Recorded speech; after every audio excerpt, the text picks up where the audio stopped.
শ্রীকোনা লক্ষ্মীবাড়ি মেলায় ভক্তদের ভিড়। ঐতিহ্যবাহী মন্দিরের ইতিহাস তুলে ধরলেন কমিটি কর্মকর্তারা। ঐতিহ্যবাহী শ্রীকোনা লক্ষ্মীবাড়ি মেলার শুভ উদ্বোধন করা হয়েছে বুধবার। বরাক উপত্যকার দ্বিতীয় ভুবন খ্যাত পাহাড়ের উপর অবস্থিত লক্ষ্মী মন্দির এবং শিব মন্দিরে প্রতি বছর শিব চতুর্দশীর দিনে হাজারো ভক্তের সমাগম ঘটে। প্রায় 250-300 বছর আগে অলৌকিক স্বপ্নাদেশ পেয়ে সোনু সাধু ও গয়াদাস ব্রহ্মচারী লক্ষ্মী মন্দির প্রতিষ্ঠা করেন। পরবর্তীতে নারায়ণ মন্দির, রাম মন্দির ও শিব মন্দির নির্মিত হয়। পাহাড়ের উপরে অবস্থিত হস্তিকুণ্ডু নামের জলাশয়টি বছরে 12 মাস জলে পূর্ণ থাকে। মেলা কমিটির কর্মকর্তারা এক সাংবাদিক সম্মেলনে লক্ষ্মীবাড়ি মেলার ঐতিহ্য ও গুরুত্ব তুলে ধরেন। দেশের বিভিন্ন প্রান্ত থেকে ব্যবসায়ীরা তাদের সামগ্রী নিয়ে এই মেলায় অংশ নেন। ভক্তদের বিশ্বাস, এই মন্দিরে প্রার্থনা করলে সকল মনোবাসনা পূর্ণ হয়। ব্যুরো রিপোর্ট, রাজুতে সংবাদ বাংলা।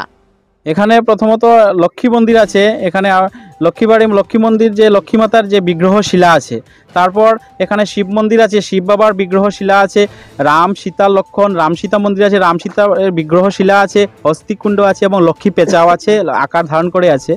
এখানে আমরা শুনেছি ছোটবেলায় যে এখানে একজন সোনু সাধু নামে একজন সাধু ছিল।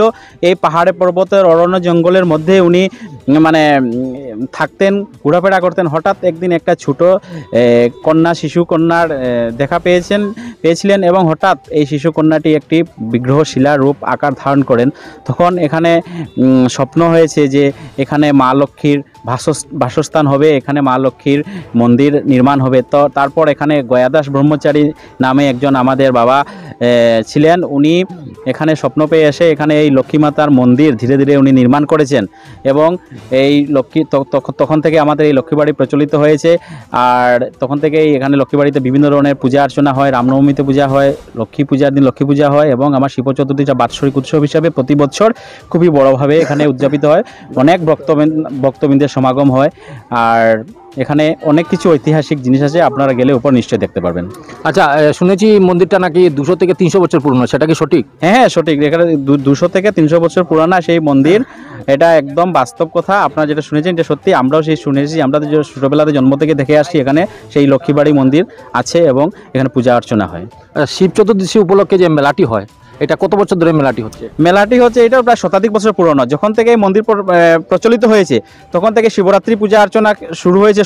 স্বপ্নের মাধ্যমে সাধু সন্ন্যাসী, এখানে বিভিন্ন জায়গা থেকে সাধু সন্ন্যাসীরাও আসেন।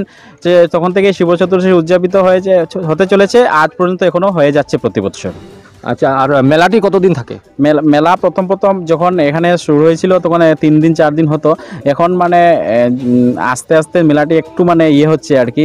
বিভিন্ন দোকানপাট আসে, অনেক দূর দূরান্ত থেকে আসে। এখানে একটু বাড়িয়ে 7 দিন 8 দিন এরকম হয় আর কি। আমরা ডিসি অফিস থেকে, ডিসি মহোদয়ের কাছ থেকে আমরা পারমিশনও নেই।